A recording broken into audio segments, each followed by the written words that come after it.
Muy buenas, esta es una presentación para la materia que se está cursando, el curso en la Santo Tomás. El día de hoy, hasta que se acabe el año, hay que hacer una entrega, una metodología para cumplir con una nota, poder aprobar el curso. Se ha pedido escoger de una lista. Hay varios nombres, unos más aventajados que otros en algún aspecto. Se ha pedido hacer un abordaje desde los miramientos, algunas concepciones propias de la epistemología. Asimismo, se pretende con ello mejorar, adaptar el conocimiento a la indagación, las investigaciones que se cursan en la epistemología. Qué tan importante es, pero más que todo cuán importante ha sido para la ciencia. Yo elegí a Buffon, o Buffon, casi como decir bufón, no parece curiosidad. Es un personaje, bueno, todos somos personajes y al final de la muerte lo seremos todos aún más. Nació en una época donde había un iluminismo, una cierta preconcepción de la divinidad sobre la ciencia. Había una razón del enciclopedismo y Buffon fue dio mucha enclave con eso. Su trabajo, el que más se le conoce, aunque por fuera de algunas zonas de Francia, de Europa, la verdad no se conoce a Buffon. Los franceses son muy buenos.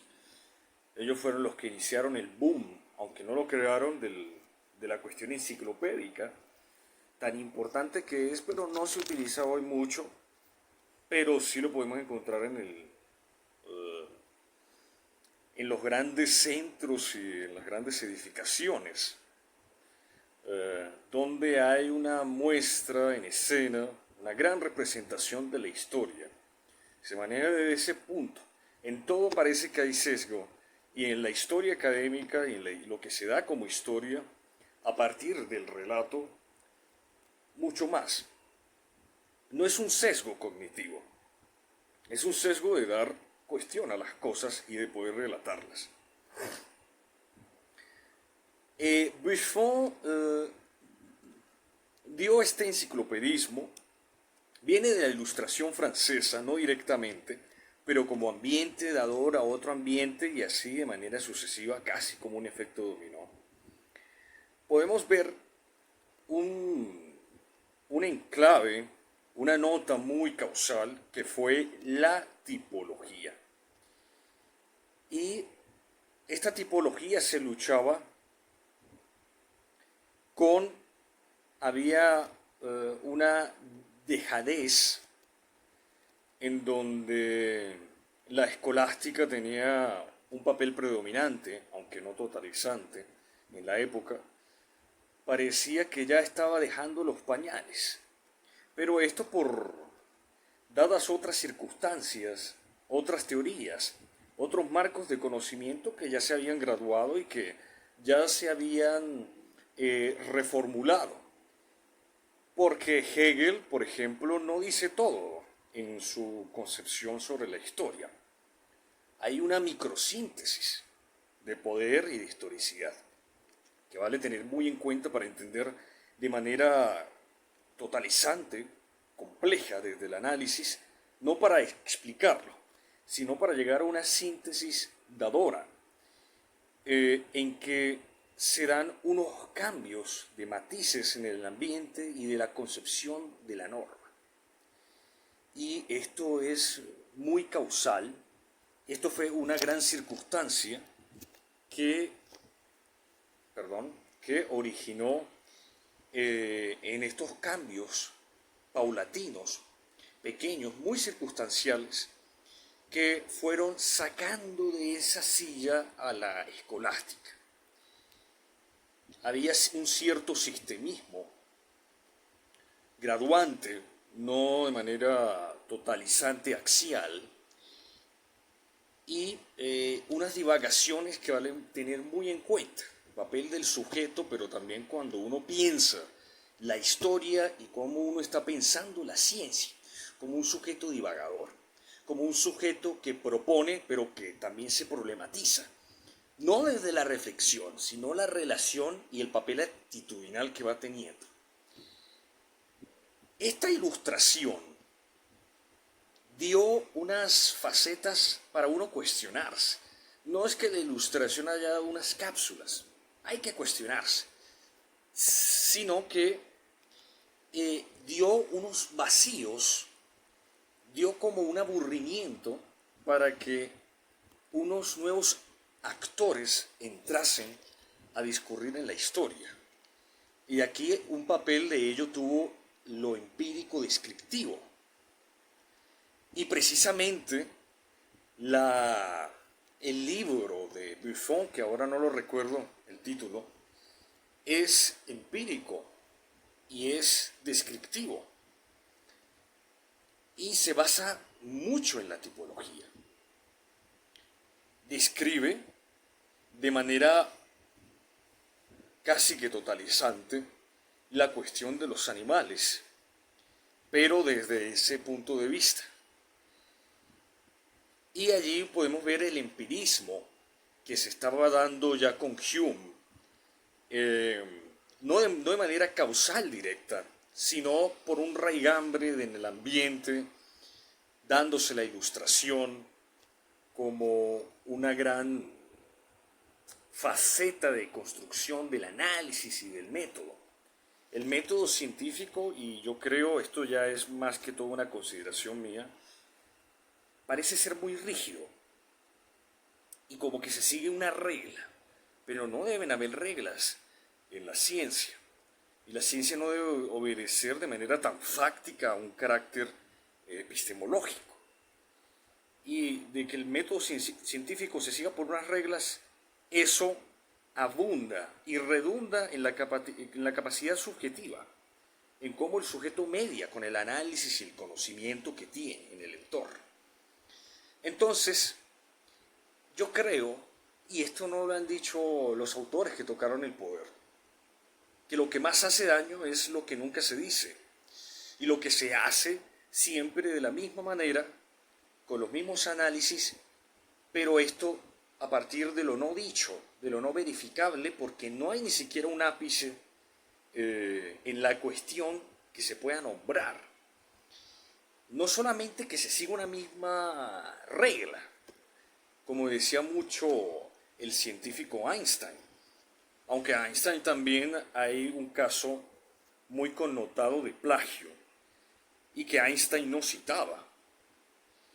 Y a Einstein se le da una gran circunstancia de divagación que no es, así que no es tampoco de su autoría, y que hay un análisis que entreteje mucho el papel preponderante de la energía como un factor que se disipa y que puede crear en el ambiente otras circunstancias, otras desde un punto de vista ya más científico, más filosófico, quiero decir, fenomenológico. El papel de la interacción del sujeto cuando hace un experimento y cómo lo lleva en un raigambre de la experiencia, en una faceta donde ésta se pueda connotar y pueda evolucionar. Porque no medimos, además de no enfocarnos en la evolución de la idea, pero sí en el pensamiento, pero la idea ¿dónde queda? No lo hacemos en la cuestión de la idea con respecto a su relación con la experimentación misma de la idea. Y esto fue lo que hizo mucho Isaac Newton. La cuestión de experimentar la idea y cómo llevar su practicidad a través de un continuo de características y de morfologías muy distintivas para poder tomar para poder ya connotar en la misma praxeología un análisis de cuestión de los fenómenos, de variables que puedan tomarse y que puedan equiparar aún más el análisis que se está haciendo de las características más puntuales de lo que a priori se tenía como un problema. Esta faceta donde la escolástica cantaba, había el problema de la tipología y la variación. Y Buffon criticaba la variación, se iba un poco más por la tipología, pero encauzado con el tema de los animales. Como se conocía en cuestión de épocas, el tema de las especies, que nunca se ha dicho de todo claro qué es una especie y qué podría connotarse más adelante cuando se prescinda mucho más del análisis a partir de la misma palabra, especie. Era un crítico del fetichismo y no faltaba mayor razón. Pero aún así, cuando hizo sus trabajos, y uno lo puede leer, quien sepa francés, el francés de esa época es casi el mismo del de hoy, pese a que se manejan unas palabras más que otras, podemos ver allí, de manera palpable, que hay un fetichismo que no se dice, pero que está en un sustrato muy sublimado. Y no es el más explícito en la escritura. Cuando da y presenta los conceptos, ya las ideas escrituradas, con la síntesis a partir de lecturas serias, a partir de la misma conjunción de factabilidad, o factabilidad, si no estoy mal, uno puede ver que hay allí una teleología, casi que disfrazada.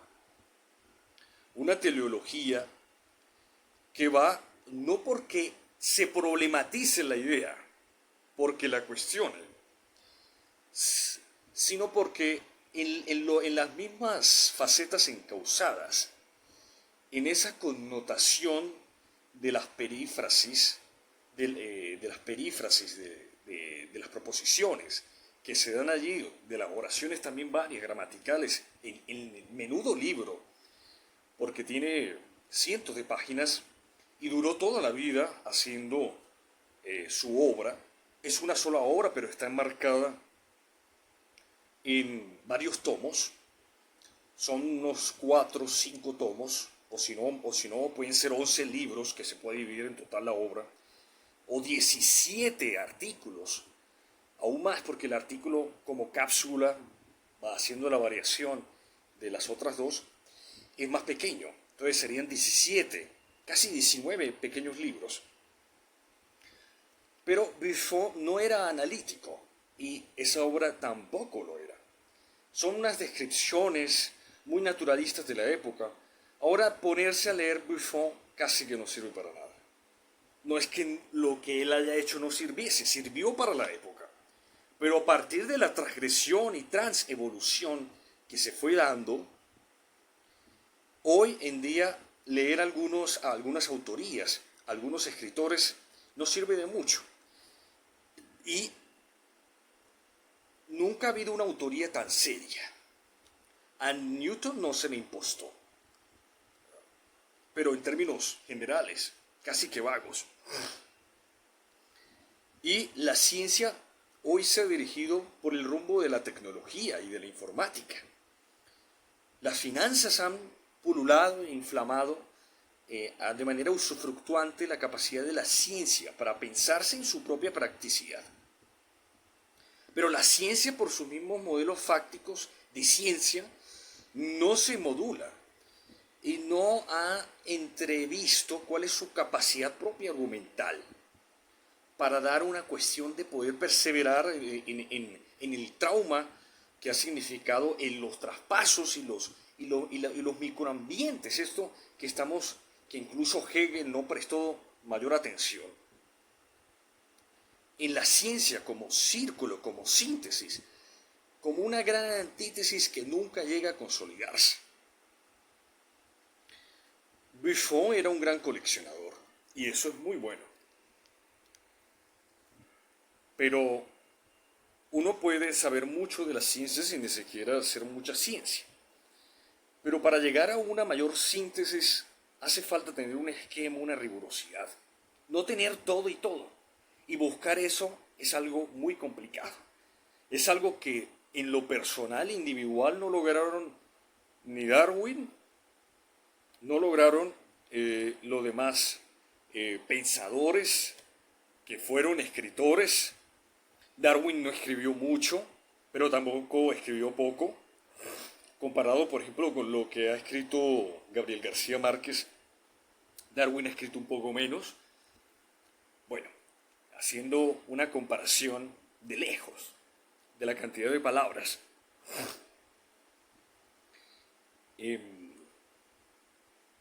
podemos ver que en esta disertación, a veces un poco problemática, porque quedan algunas cosas saliendo un poco de desfase, las fases que estamos siguiendo, esta erudición enciclopédica, esta ciencia observacional, como un proceso fáctico que se seguía en esa época, muy a título personal, porque era lo que había, no había muchas fuentes de la cual los investigadores pudiesen valerse. Y tocaba salir de Inglaterra, tocaba salir de las hampas y de los terrenos baldíos de Francia, de esa época de Francia. Francia no siempre ha tenido el nombre Francia, por supuesto.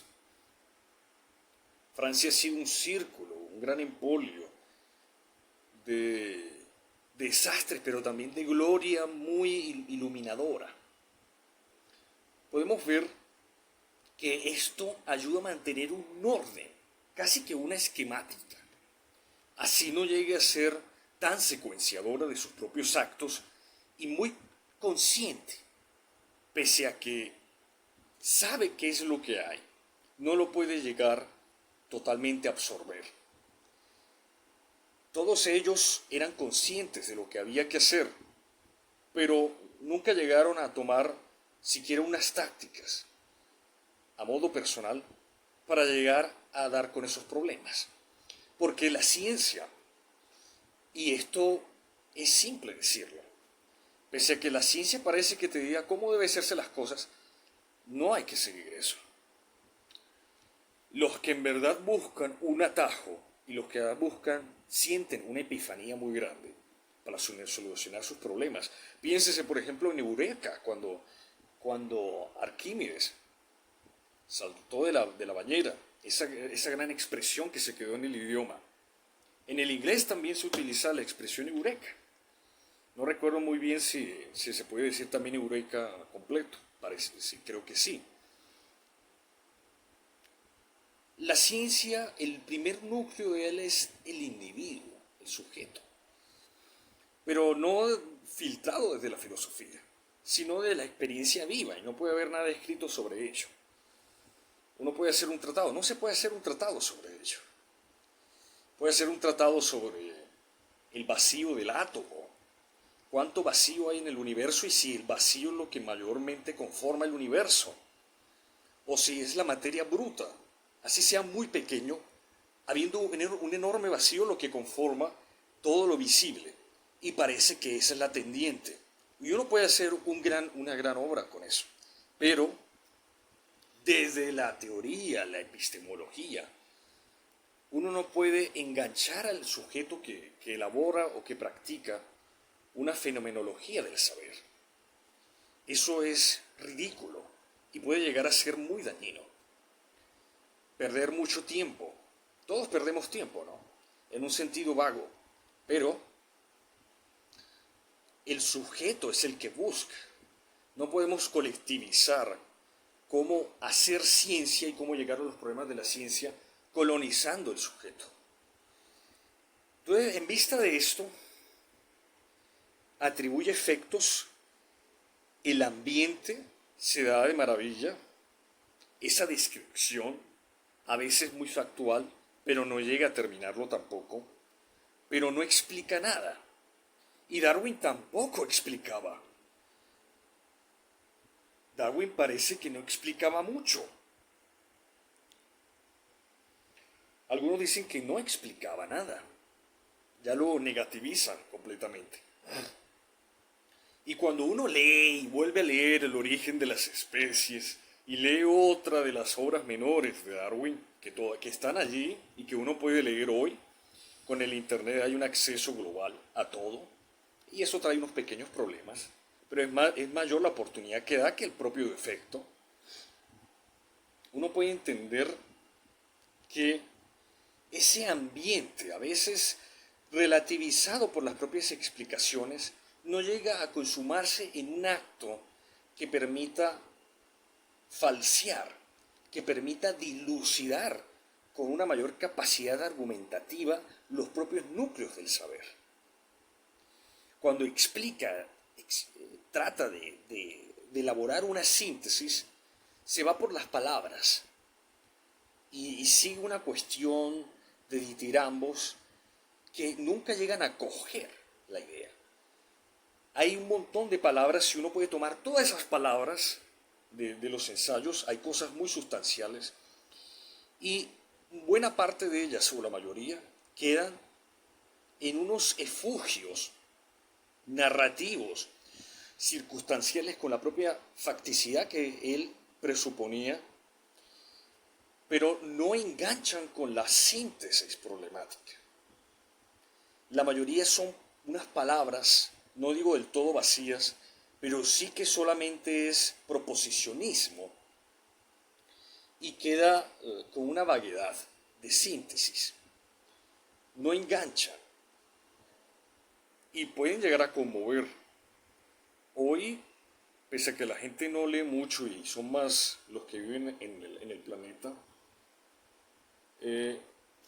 hoy quienes hablan mucho de Darwin, de Newton, no lo han leído o no lo han siquiera ponerse a pensar como uno está haciendo o a leerlo en sus propias lenguas, ¿no? Newton sabía latín, aunque no era perfectamente fluido en ello. Darwin sí era muy malo para los idiomas, era medio bruto, pero no era bruto en la propia paradigmática que había que seguir en los cuestionamientos, pero todo era palabra y seguir, y era mucha literatura lo que le ponía. Pero ¿dónde queda el problema? Y no se fijó en el problema.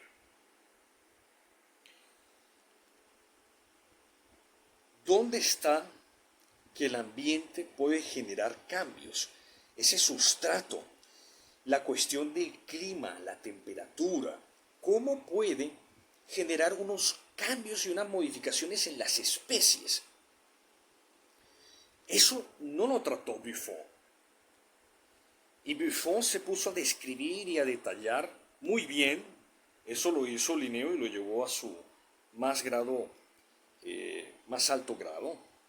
No el mayor de todos, pero sí con esa categoría de 10.000, 12.000 especies, más de 9.000, aunque no de todas ellas serias y con un seriado que valiese en verdad la pena, con las propias herramientas y síntesis que se manejaban ya argumentales en la época. Incluso algunos animales tienen, como se apellidaba Linneo o el propio Linneo, porque Linneo fue el primero que tomó y hizo un uso científico, lo que no hizo Buffon y lo que muchas veces ni siquiera osó hacer Darwin. Y hoy, ¿qué pasa? Tenemos estos grandes libros supuestos, tratados así por la ciencia, en sus más grandes esquemas. Pero ese problema siguió así y no se ha resuelto.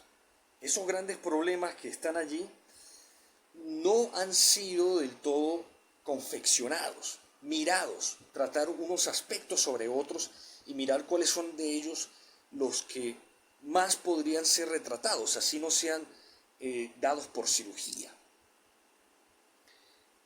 ¿Qué pasa con el genoma? ¿Qué pasa con la genética?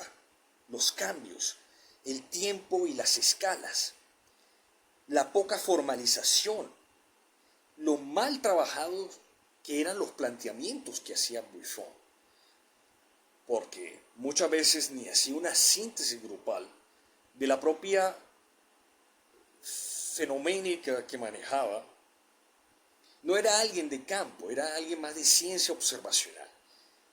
Y no había una filosofía que pudiese ceñir las propias características circunspectas del análisis y de la propia prerrogativa que hay que seguir en toda dilucidación de los propios datos.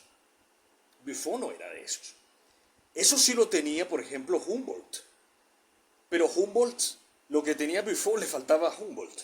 Y hoy se menciona mucho más a Humboldt aquí, por ejemplo, en Colombia, que Darwin y que el otro, Darwin, que estuvo por aquí cerca. Humboldt estuvo más cerca, pasó muy cerca de la gran sabana de Bogotá, pasó muy cerca de donde me encuentro yo, pero Humboldt no retrató, no fue un análisis de campo, de tomar la especie, de llevarse la especie, de hacer un análisis, no, sino que iba y hacía un campo allí restricto, muy flexible, mirando la especie, haciendo lo que a los niños se les lleva mucho en el análisis, ¿no? Al llevarlos al bosque. Ese contacto pedagógico es muy bueno. Y eso era lo que más extremo podía hacer Humboldt. Pero Humboldt le faltó conectar muchas cosas y no hacía un proceso riguroso, ni lo hacía. Simplemente era alguien vago, no en el sentido peyorativo que tratamos hoy, pero en el sentido de la ciencia de embarcarse, era un vago, extremadamente perezoso. Y por eso no trabajaba mucho Humboldt. Humboldt iba, sacaba unos animales, unas especies, incluso las metía en el bolsillo, y eso le falta a la gran mayoría. Eso que tiene, que puede empezar una gran carrera, no en el sentido profesional barato que dan hoy, lo hacía el propio Humboldt. Y eso puede estrellar una gran argumental y perforarla y analizarla y extremarla y dar una gran obra, un solo individuo. Ahora lo que puede matar a algunos individuos es la propia falta de pericia con las finanzas. Eso le pasó a Silva, pero Silva ya era en un aspecto, ¿no?, de la poesía. Esto del tiempo y de las escalas no lo manejó Buffon. Y a veces había unos intentos ahí mediados un poco con el lenguaje que uno puede hacer cuando uno ve lo que escribía. Y cualquiera puede leer lo que escribió Buffon. Si sabe francés, mucho mejor, o los puede traducir. Allí hay herramientas de todo tipo para traducir y para ponerse a leer la obra. Esas variables, el ambiente, no fueron retratados, pero hay un esquema riguroso en la capacidad fenotípica de la parte del comportamiento, de la parte de cómo el comportamiento y el ambiente se encuentran intrínsecamente relacionados. Eso Buffon lo trató como ningún otro, a la altura de Cuvier. Pero al igual que Cuvier, no solucionaron el gran problema de fondo y no lo tenían por qué hacer. En ese momento muy difícil que la propia inteligibilidad pueda pasar y pueda sobrepasar la poca o escasa evolución que ha tenido la ciencia. Entonces, para uno llegar a ese esquema, como el problema que estamos hoy, y que así como está muy cerca puede estar muy lejos, lo que ellos debían hacer era no investigar el problema. Les tocó ponerse a describir y analizar un montón de cosas porque no había mayor idea de nada. Entonces, imagínense, este siempre ha sido el problema y ellos lo vieron, incluso lo dilucidaron desde una parte reflexiva, haciendo planteamientos muy serios. Pero mucho de eso quedaba en el naturalismo descriptivo, en una filosofía escasamente rigurosa, pero muy secuenciada con el análisis de lo que se veía y los pocos cambios que ésta podía tener en el tiempo. Pero imagínense, la ciencia sí no podían llegar a los esquemas en los que más hoy tiene necesidad. en donde uno puede preguntarse más por las características fenotípicas y su relación estricta con el ambientalismo y lo que ésta degenera en los animales. No están integrados las cuestiones de la especie, la ciencia, y para ello no perder el tiempo y quedarse con alguna autoría, pues lo mejor era hacerlo más fácil y dejarlo más difícil para después, pero lo más difícil resulta que no lo hicieron, porque para eso había unos núcleos que todavía no se sabían, había unas facetas de la ciencia que todavía no eran plenamente rigurosas, que no existían inclusive, que el propio Darwin desconocía, que el propio Cuvier se preguntaba y que no dilucidaba del todo. Entonces, ¿cómo iban a plantearse estos grandes problemas y dilemas en los que estamos? Y hoy podemos retratarlo lo mismo, con un relativismo de especie, no de especie animal, sino de especie en el planteamiento, la pregunta. Tal vez haya unos problemas más adelante que no vemos, no por la parte reflexiva personal, sino por la parte de la síntesis de las ciencias, y cómo éstas se han enganchado y problematizado ellas mismas para retratar un gran dilema.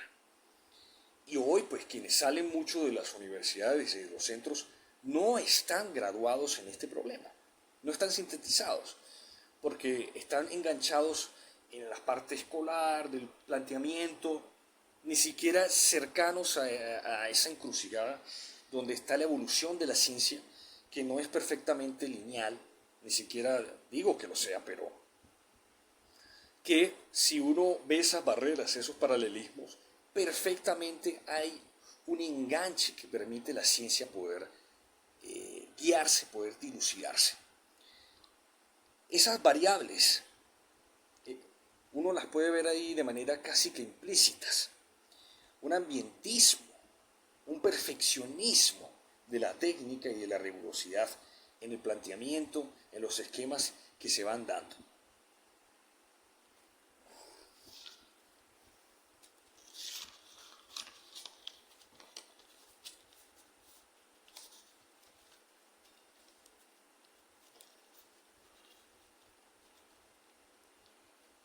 Y ahora entrando a ver un gran dilema, las entidades fijas, no variables, la circunspección de la técnica, los propios procesos internos, la fisiología, la exigencia, la epigenética, la cuestión intrínseca más productiva en el desarrollo, son características que no tratan y que no desempeñan una faceta muy argumental en la propia escritura, el énfasis que hacía Buffon. La separación del objeto con la cuestión del conocimiento, muy importante tenerlo en cuenta, la reflexión epistemológica. Hace falta una praxeología, ya lo hemos dicho, la cuestión de la teoría y su relación con la experimentación de la manera más continua posible. Estas combinanzas es algo que permite graduar mucho la cuestión antropológica de la ciencia, la manera como el sujeto aborda sus problemas y puede llegar a una mayor síntesis del saber. Hay una teleología muy disfrazada, alarmada. Podemos ver que la teleología y el lenguaje se encuentran mínimamente desarrollados y no hay una explicación, casi uno diría que están sepultadas, en donde ese finalismo de las cosas, esa teleología permita enganchar aún más la cuestión del realismo base de la ciencia, cómo ésta puede saltar las brechas y los propios límites y llegar a una mayor amplificación de la capacidad argumental y objetiva en el ser, en el haber, para llegar a una mayor síntesis de los problemas. Hay una teleología, pero medianamente implícita. A veces no hace falta que sea uno poder derivar a una mayor característica de poder ser explícito. Pero en esa escritura que manejaba Buffon hay allí una teleología, no necesariamente disfrazada, pero sí que se queda en el aire, sí que queda como un planteamiento que se hace el lector y que se hace del problema que aún no está del todo dilucidado. La capacidad de ellos sí vieron esos problemas, pero no lo esquematizaron y no tenían unas bases potentes de lógica, de productividad en la argumentación y llevarlo como una continuidad. Ese continuum que yo soy muy obsesivo en ese uso, pero es lo que permite, hoja por hoja, así haya que romper miles, tener una perfectividad en las ideas y en las nociones, para llegar a tener un saber consolidado, porque el saber siempre está constantemente evolucionando. Y eso lo decía mucho Woody Allen, el cineasta, todavía está vivo. El conocimiento se está expandiendo, el universo se está expandiendo. Los saberes, unos se pierden, unos mueren. ¿Para qué? Para dar continuidad a otros. Este descripcionismo no es solamente Buffon, también Cuvier cayó en eso porque se fue mucho a la larga, pero las grandes cuestiones acumulaban y acumulaban para ver qué podía llegarse a ese saber. Pero ahí había casi que una trampa y era la propia, mejor seguir en esto que es fácil, ya lo he retratado, o pasar a un mayor esquema y una mayor rigurosidad y poder ya hacer un planteamiento mucho más fenomenológico, mucho más argumental, entrar en una síntesis del saber, porque para uno manejar información, y esto no se dice en la ciencia, hay que manejar muy bien la palabra como teoría, por eso menciono mucho estas palabras, hago hincapié, eh, porque es hacer experimentos y buscar experimentos, no todo ello va a entregar una solución inmediata. Es la manera como uno hace y media con la experimentación. Y la rigurosidad de allí que Newton, a pesar de que no hizo ningún experimento serio, dice que una manzana se cayó de un árbol, esas son pendejadas. Y claro, Newton no iba a hacer eso, y eso no lo hacían. Eso simplemente era un relato ficcional, fantasioso, que acumula la ciencia como un saber productivo, como un saber que media con el saber humano.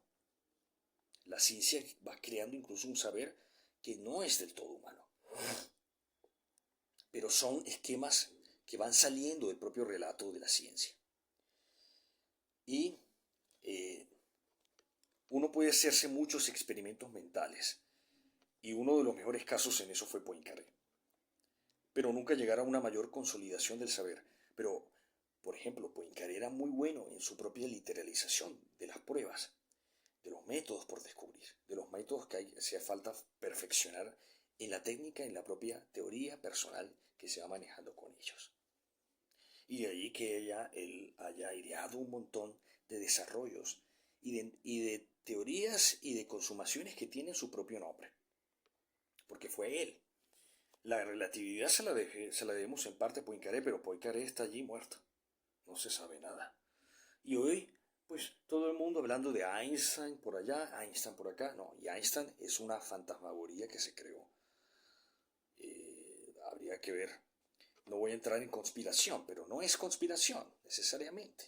Allí están las pruebas, allí están los tests, allí están las fuentes, se manejan con rigurosidad. Los propios escritos de Einstein. Y uno lo menciona porque son esos casos donde se hacen visibles estas pequeñas etapas en donde entran con un dilema para plantearse cómo debe funcionar la ciencia, pero al mismo termina siendo un planteamiento muy basado en las características de una aventura personal, que no entra a sentar tierra, que no entra a proponerse un mayor análisis de provecho.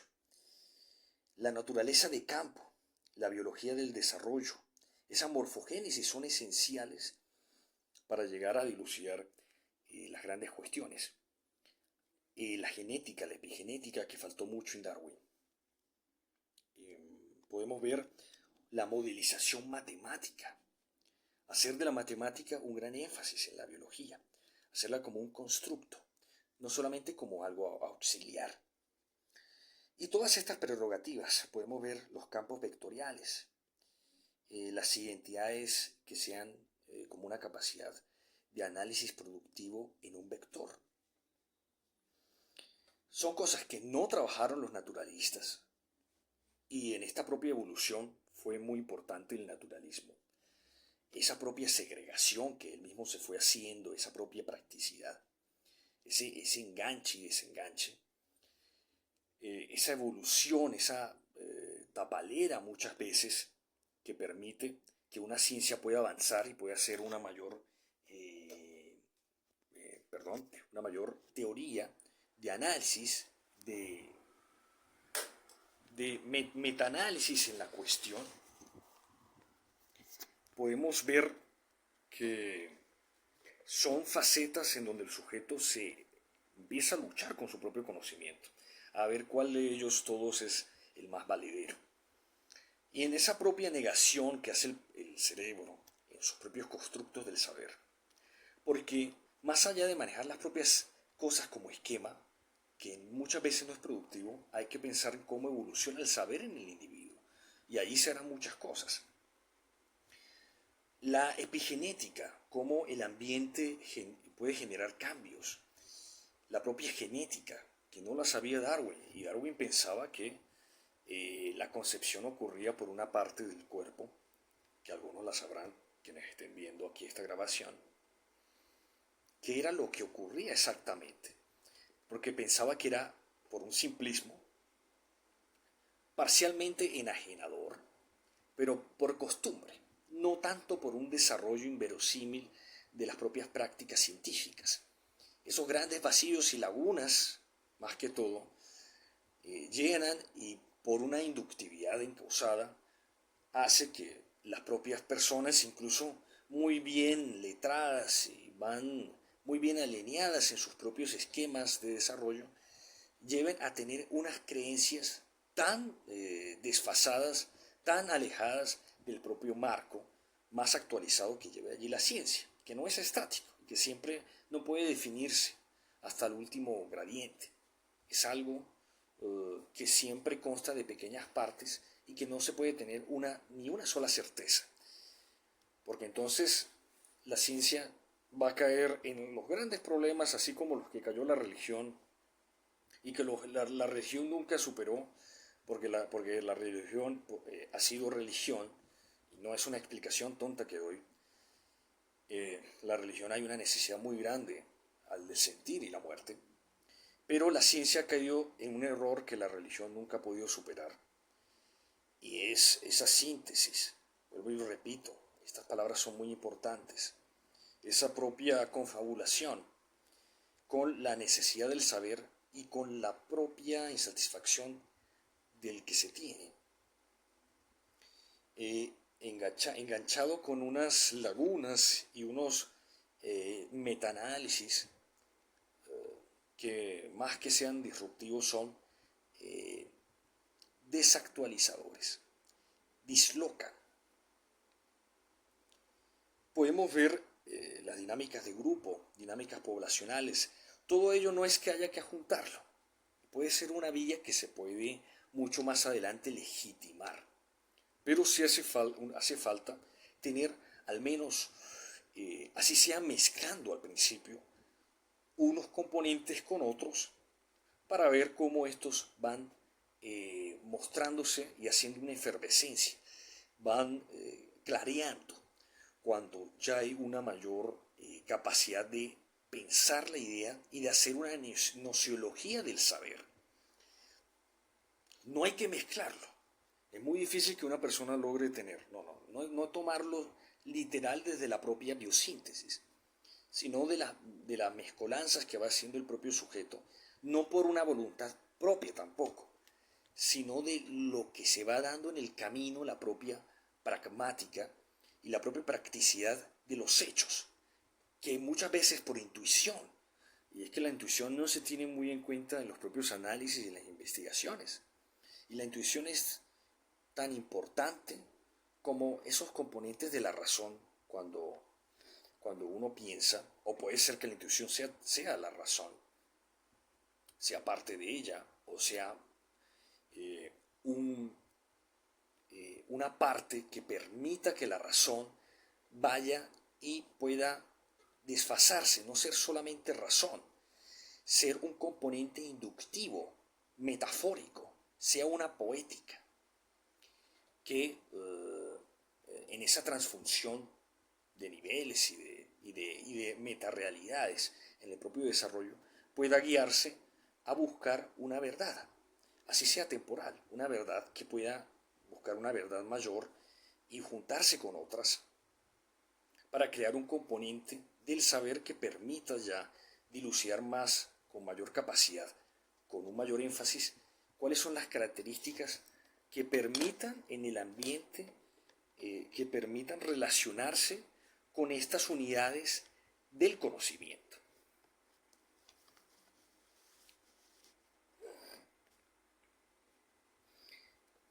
La filosofía del desarrollo, la epistemología, las redes tróficas, todos estos componentes de la embriología y que parece que no tienen nada que ver, son importantes a la hora de saber el componente del estatismo y cómo las especies pueden arrojar una mayor claridad en el propio análisis, no solo de cada una de ellas, sino enmarcándole un mayor grupo y en otro mayor grupo, por tiempos. No hay nada dicho. Y si uno piensa que la ciencia debe ser estático, es lo que está pasando hoy, es un grave error. Enseñar la ciencia de manera tal que sea algo tan estático y tan firme. No, así como no está nada decantado, cada cosa lleva a otra. Y en ese desfase hay unas fases que permiten guiar. El propio problema lo va llevando a uno. Y en la biología eso es un hecho muy radical, que el que tenga la intuición lo puede ver. Estas cuestiones, la zoología, todas ellas, por muy pequeñas que sean, tienen algo que dar. Incluso en el propio metadesarrollo de cada uno de los saberes, de lo que hemos tratado aquí tanto y que se puede malentender. Se puede tratar como a veces como una perogrullada y a veces como una necesidad muy de las confusiones que pueda salir del lenguaje. Hay que resquebrajar el lenguaje. Ese es otro gran dilema. Y no ser tan estático en las propias definiciones. El lenguaje lleva una gran perdición. Cuando se estatiza, se vuelve estático sus definiciones.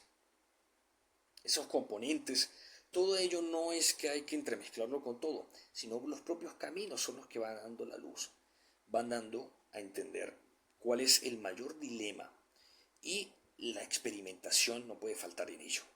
Es eso que va graduando el esquema y que va permitiendo cómo se va desarrollando cada uno de los análisis a partir de la propia subjetividad del que experimenta. No hace falta tener un gran grupo, pero sí quienes estén bien sentados en la discusión, quienes discutan constantemente.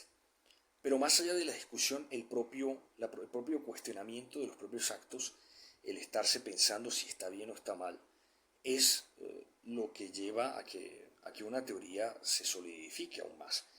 El propio cuestionarse uno, si esto es verdad. Y siempre va a haber algo que esté desfasado de las propias características iniciales y de lo que se ha percibido tanto con el desempeño de la ciencia y la pregunta por el ser. La pregunta por el ser que Heidegger lo dijo muy bien. En el siglo XX esa pregunta había quedado muy por fuera. Y las ciencias tienen que hacerse la pregunta por el ser.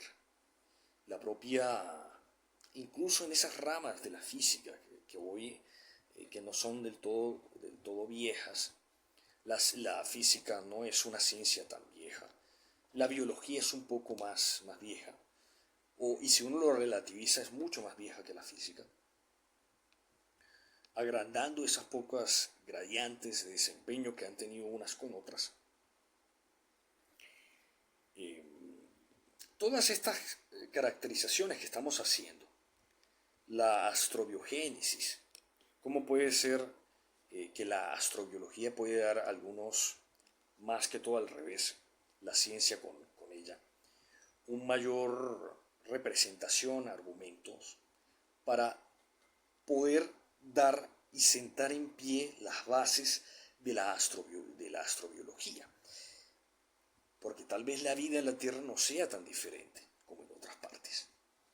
Entonces, y los propios sustratos del saber que uno maneja en la Tierra, que uno maneja en lo que nosotros hacemos como conocimiento humano, el propio cosmos, el universo en el que estamos es mucho más limitado.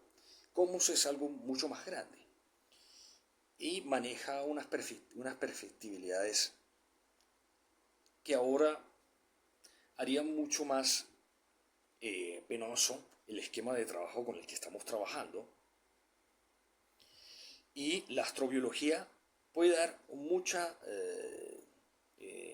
clarividencia al respecto de cómo manejar la ciencia, de cómo salvaguardar algunas cuestiones por una causa reflejo.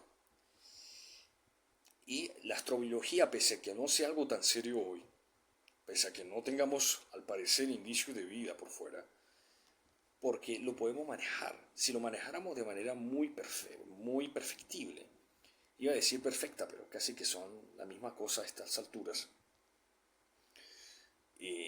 podríamos manejar un esquema mucho más común, aterrizado, la astrobiología. La astrobiología no se supone que debe estar tan separado. La vida parecería que es algo más complicado de lo que parece, pero en realidad la biología es un factor más del universo. Es tanto como hablar de la materia. ¿En qué sentido? No en frecuencia para nada, sino en lo que en los propios narrativas del conocimiento que se trabajan con la materia. Cuán común así como es la materia en el universo, la vida presenta también una causa que son tan comunes, tan perfectamente verosímiles como la materia. La vida es materia. Y si se piensa la vida como materia, se zanjan muchas cosas. Y hay que ver cuál es la necesidad de la materia para que haya vida. ¿Qué sirve la vida inteligente a la materia? Son preguntas que parecerían absurdas, pero que se sientan desde la propia fenomenología de la materia, pensadas como una entrocausa. Así lo digo yo, ¿no? Esta palabra. No me la invento. Ese introflujo que permite cómo se van dislucidando las cosas, ellas mismas, sin que uno las esté pensando constantemente. Y que funciona de manera muy explícita. La mente por capas, lo que trabajó mucho Sigmund Freud, la mente inconsciente, esas capas, él mismo las va trabajando sin que la voluntad siquiera pueda perforarlas.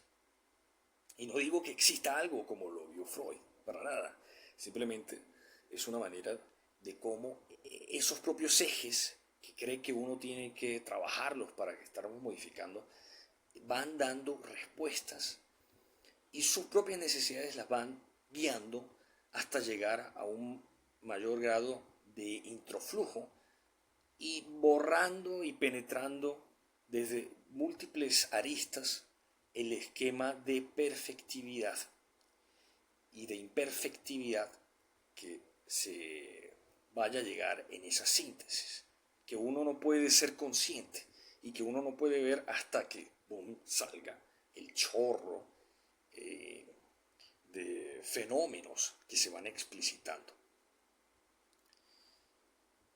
La fenotípica, la morfometría, el desarrollo, las cualidades del desarrollo, manejarlas con ontogénesis, las variables en un ambiente, la humedad, el calor, la luz, tan importante, la luz y que no se tiene en cuenta en la evolución. Todas estas cosas, por muy minucias, son difíciles, pero cada una de ellas es tan difícil que va sumando a la otra para llegar al problema. Yo no digo que sea un misterio, yo no digo que tampoco el universo lo sea, solamente que como somos tan pequeñitos y hay un mundo tan pequeño que es la Tierra, más allá del planeta, el mundo es diferente. No estamos allá en esos lugares también para dilucidar esos grandes problemas que se juntan con la terminología del desarrollo embrionario del universo, porque no se saben todas las cosas a partir del Big Bang. Y la propia circunstancialidad que sigue en la expansión del mismo. Esa entrocausa, que yo soy muy obsesivo, a veces manejo unos términos que yo solo a veces los entiendo, pero que si uno los aborda y uno los socializa, están al alcance de cualquiera. La ciencia es para que sea del común. La ciencia sea servicio público. Y eso nunca está pasando. La Ilustración hizo una buena causa, un buen intento de soslayar el poder real y permitiendo que el hombre, por fin, fuera el que él mismo decidiese hacer su propio camino. Que Dios estuviera por allá, sus propios problemas. Porque para crear un universo como este, Dios, vaya que sí tuvo que tener muchos problemas. Y no solamente existenciales. No digo, no, casi como una broma. Sino como una anáfora. Si uno estuviera haciendo metáforas. Problemas de cálculo. Problemas de hacer una realidad que pueda ser compatible con otras. Y parece que allí tuvo un gran dilema. Todas estas, la fenotipia, la sublimidad, la salinidad, la coloración, las capacidades iridiscentes de las gemas, de aquellos materiales inertes que reaccionan con la luz, de cómo se logra la mineralización, de cómo se logra la bioquímica más profunda, pero que no es profunda hasta que uno la vea, de cómo se logra hoy en día crear vida. Y se ha llegado a la circunstancia, a la gran altura de que en los fondos marinos hay especies que no se tenían en cuenta que existían, ¿no?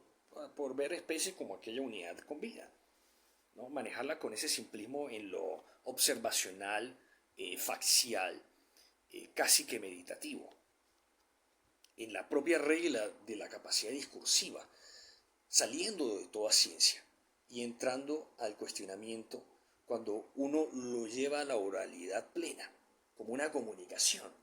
Allí se está creando vida, hay una bioquímica, hay enraizadas unas con otras y que cada vez se van anulando y van perfeccionándose y van dando una mixtura aún más nueva con las propias biosíntesis que se van creando con los materiales más radiactivos, con los materiales del calor, el frío, hay frío y calor, con la capacidad de la humedad como un factor verosímil y superficial, más connotado de la propia variabilidad de las morfologías de los terrenos marinos, muy parecidos a los lodazales y a las bases de los volcanes. Entrando en esto, el comportamiento, la demografía, la genética, las trayectorias, midiéndolas desde un punto de vista matemático, a veces topográfico, haciendo un seguimiento, la expresión genética, los tiempos, manejarlos muy bien y tener una continuidad de todos los análisis que se vayan mostrando. Son cuestiones para llegar a dilucidar esos problemas y tenerlos enfrente, ya dialogar plenamente con ellos, ya no tratarlos como unas cuestiones a veces abstractivas en el propio proceso. No cuando uno está viendo la teoría y uno está divagando sobre qué hacer, porque ellos ni siquiera estuvieron en el punto cero.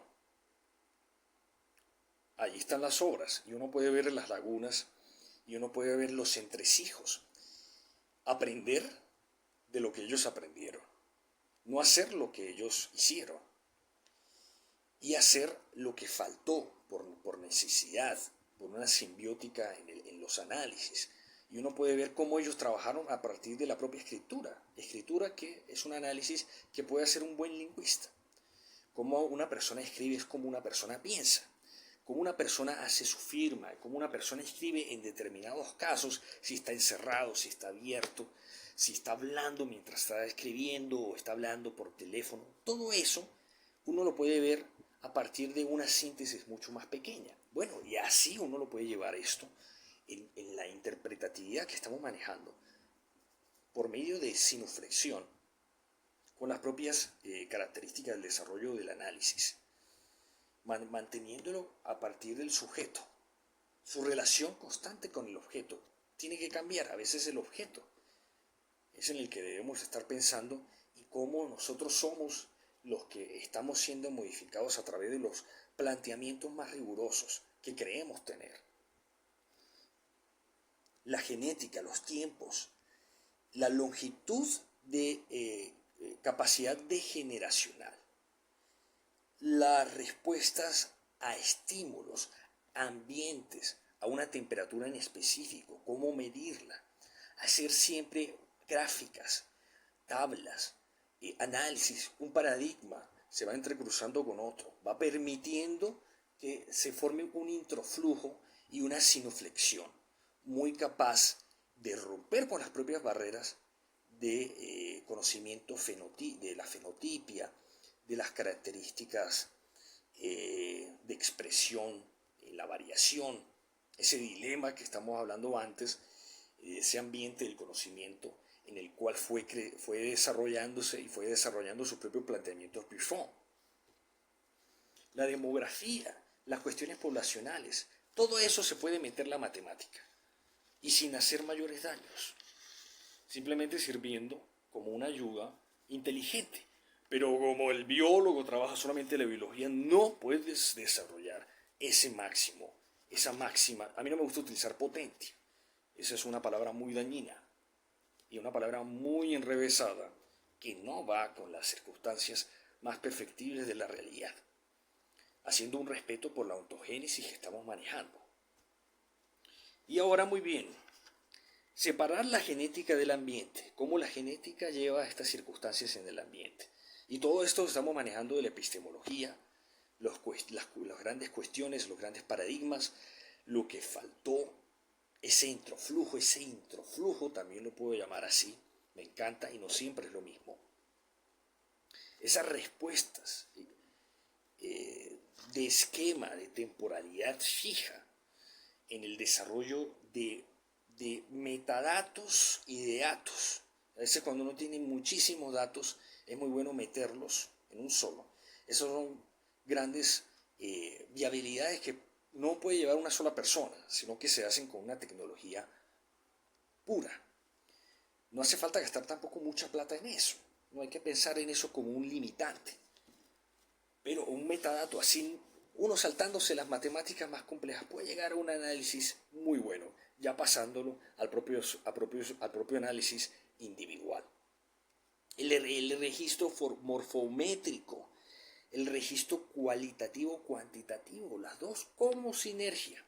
Y más adelante ya haciéndolo un factor meramente circunstancial y luego inflexionando, entrar en una sinonimial del grupo que yo llamo sinuflexión, por eso utilizo mucho esa palabra, para saltarme un montón de términos y de esquemas y entrar de una vez a esa parte que me gusta tanto del introflujo, en la evolución del ambiente, las capacidades de difusión, las variedades genéticas.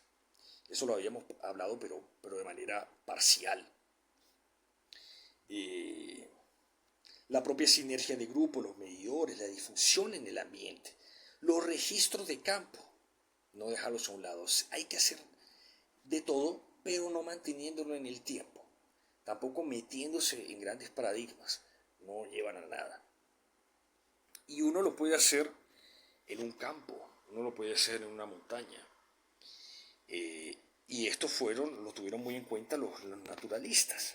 Pero en esa divergencia que había, en esa evolución no se iba a prestar todo para una mayor dilucidación de la ciencia, una clarividencia que permita ver las grandes cuestiones, todas ellas entrelazadas con un gran núcleo fuerte que aún no sabemos eh, y que, por ejemplo, la forma viva, eh, la forma, la cuestión de cómo van naciéndose las modificaciones, la parte de la gradualidad, la parte del fijismo.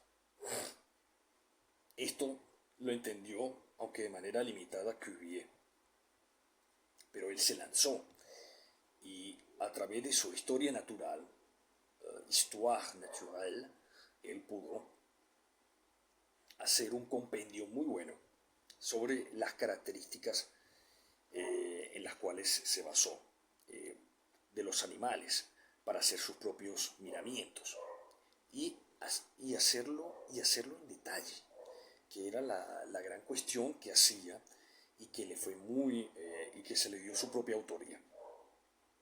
Esta modulación matemática, hacerla, la cuestión de la estadística, meterla con la biología, las ciencias todas para que se ayuden entre ellas y no sigan un punto fijo, basado en la propia localidad y en la propia historia que ha tenido el país para afrontar los grandes paradigmas del saber y los problemas del conocimiento.